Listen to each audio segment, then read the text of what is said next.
천 영성체 교리를 하시는 신부님과 수녀님, 교리교사 선생님들께서는 대부분 가정교리도 함께 진행하십니다. 성당에서 아이들에게 지식적인 측면의 교리를 전달하지만 그것보다 살아가면서 체험하는 신앙과 교리는 가정에서 담당하고 있기 때문입니다. 저도 어렸을 적 기도하는 습관을 가르쳐 준 것은 부모님의 신앙 교육이었습니다. 때문에 천 영성체 교리를 하면서 부모님의 신앙과 교리도 함께 점검하며 아이들의 신앙 체험 공간인 가정이 그 역할을 제대로 수행할 수 있게 하는 것은 매우 올바른 일이라고 생각합니다. 소아테레사 성녀의 자서전을 소개하면서 왜 갑자기 가정에 대해 이야기하는지 의아하실 수도 있습니다.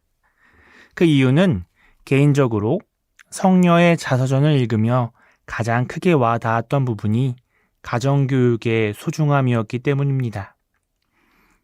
교회에서는 2015년에 소아테레사 성녀의 부모인 루이 마르탱과 젤레게린 마르탱을 시성했습니다.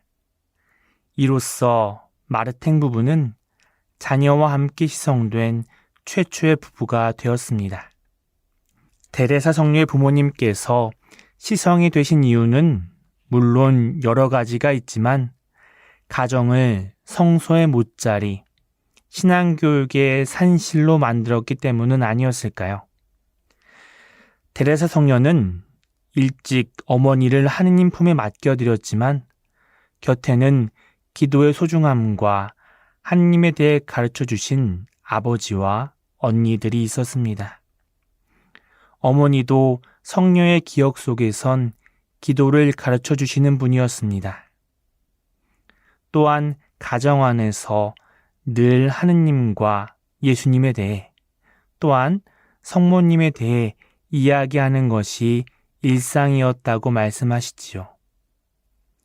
기도와 성경을 읽는 것도 역시 그 가정 안에서는 삶의 일부였습니다. 테레사 성녀의 가정은 신앙이라는 씨를 심고 자라게 하는 좋은 땅이었던 것입니다. 이런 환경에서 성녀의 언니들 몇몇이 먼저 수도회에 입회했습니다. 또한 나중에 다른 언니도 역시 수도회에 입회하여 그 가정에서는 소아테레사 수녀님을 포함 총 5명의 자매가 수도회에 입회하게 됩니다. 좋은 땅에 뿌려진 씨앗이 많은 열매를 맺는다는 주님의 말씀이 그대로 이루어졌던 것입니다. 책을 소개하는 문을 열어보니 소아테레사 성녀의 가정이 어떠한 모습일지 궁금하실 것 같습니다. 어서 빨리 테레사 성녀의 집 안방문을 열고 그 모습을 함께 구경해 보셨으면 좋겠습니다. 성녀의 집이 있는 프랑스 알랑송으로 함께 떠나보시죠.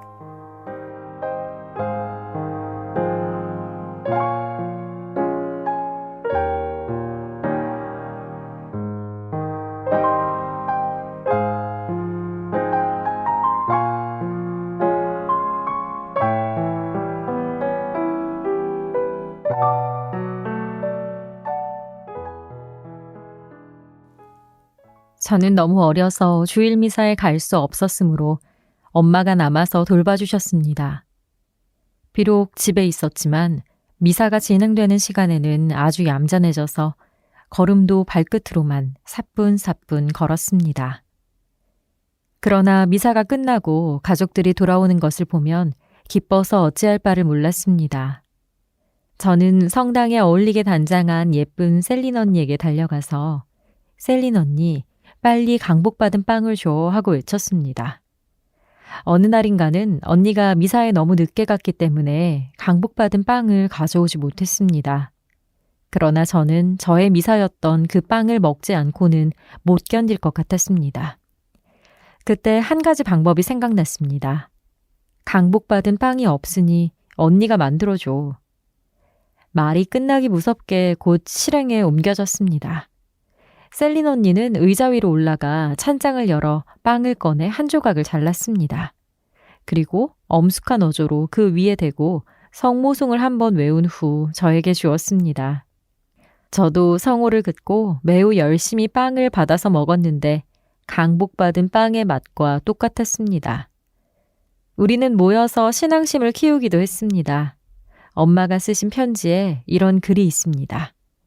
귀여운 셀린과 데레사는 천사 같은 마음을 가진 축복받은 아이들이야. 데레사는 마리의 즐거움과 행복이며 영광이란다.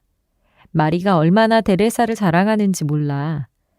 아기는 그 나이로는 드물게 지혜로운 대답을 할 줄 안단다. 그런 것으로는 나이가 배나 많은 셀린을 능가하지. 언젠가 셀린이 하느님께서 어떻게 그 조그만 제병 속에 계실까 하고 물으니까 아기는 그게 뭐가 이상해? 하느님은 전능하시니까 그렇지 하고 대답하더구나. 전능이 무슨 뜻이야 하니까 하고자 하시는 것은 무엇이나 다 하신다는 뜻이지 라고 대답했단다. 엄마의 병에 관한 것은 사소한 것까지도 모두 눈에 선하지만 특히 엄마가 돌아가시기 전 마지막 몇 주 동안의 일이 또렷하게 기억납니다.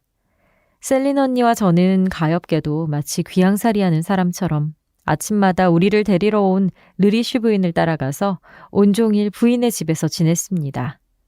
하루는 집을 떠나기 전에 아침 기도를 바칠 시간이 없었습니다. 그래서 셀린 언니가 가는 도중에 기도를 아직 드리지 않았다고 말씀드려야 하나라고 묻기에 그럼 하고 제가 대답했습니다. 그래서 언니는 더듬더듬 르리슈 부인에게 그 이야기를 했습니다. 그러자 부인은 그래, 그럼 기도해야지 하고는 커다란 방에 우리를 남겨놓고 나가버렸습니다. 그때 셀린 언니가 저를 쳐다보며 아, 다른 분들이 모두 우리 엄마 같진 않구나. 엄마는 늘 기도를 시켜주셨는데 라고 말했습니다. 친구들과 놀면서도 줄곧 사랑하는 엄마 생각이 간절히 났습니다. 어느 날 셀린 언니가 살구 한 개를 받아와서는 우리 먹지 말고 엄마에게 갖다 드리자라고 소곤댔습니다. 아, 그러나 사랑하는 엄마는 이미 병이 너무 깊어져서 더 이상 이 세상의 과일을 먹지 못하게 되셨던 것입니다. 엄마는 예수님께서 최후의 만찬 때 하느님의 나라에서 우리와 나눌 것이라고 말씀하셨던 신비로운 포도주를 천국에서 예수님과 함께 마실 수밖에 없으셨습니다.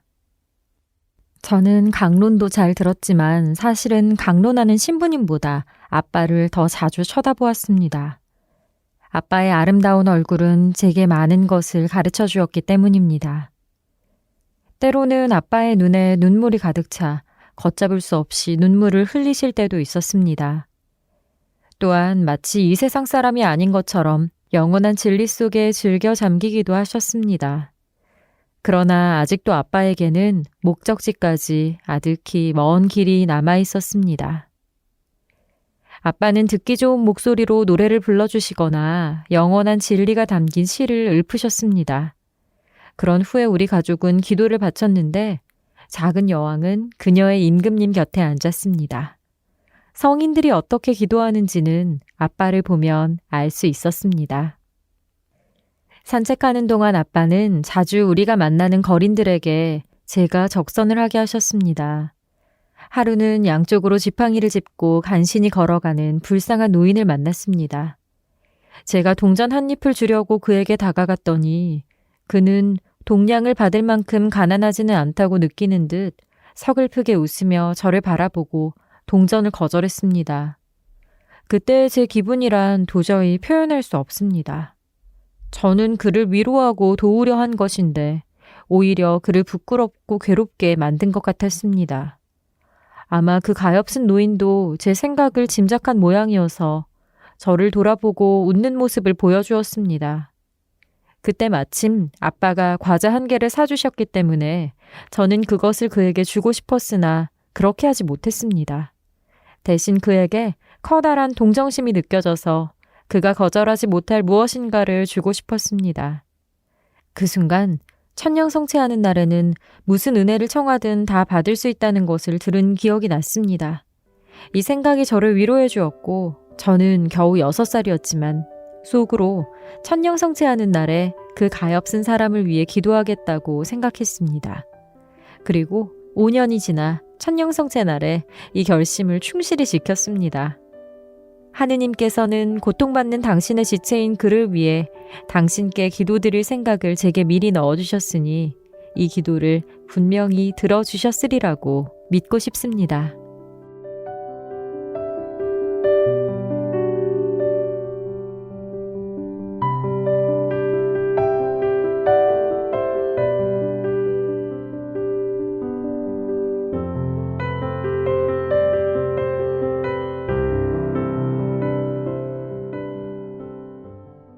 소아 데레사 성녀의 자서전을 읽으면서 가정의 소중함을, 가정 안에서 자녀들이 배우는 신앙에 대해 다시 한번 생각해 보셨으면 좋겠습니다. 그리고 하루를 시작하며 혹은 마치며 가족 모두가 함께 기도를 바쳐보는 것은 어떨까 생각해 봅니다. 신부의 책장, 오늘은 여기까지입니다. 성녀 소아 데레사 자서전을 마치며 가정을 위한 기도를 함께 봉헌하고 싶습니다. 신부의 책장을 듣고 계신 형제 자매님들의 가정이 주님 안에서 행복할 수 있길 바라면서 말입니다. 마리아와 요셉에게 순종하시며 가정 생활을 거룩하게 하신 예수님, 저희 가정을 거룩하게 하시고 저희가 성가정을 본받아 주님의 뜻을 따라 살게 하소서. 가정 생활의 자랑이며 모범이신 성모 마리아와 성 요셉, 저희 집안을 위하여 빌어주시어 모든 가족이 건강하고 행복하게 하시며 언제나 주님을 섬기고 이웃을 사랑하며 살다가 주님의 은총으로 영원한 천상 가정에 들게 하소서. 아멘.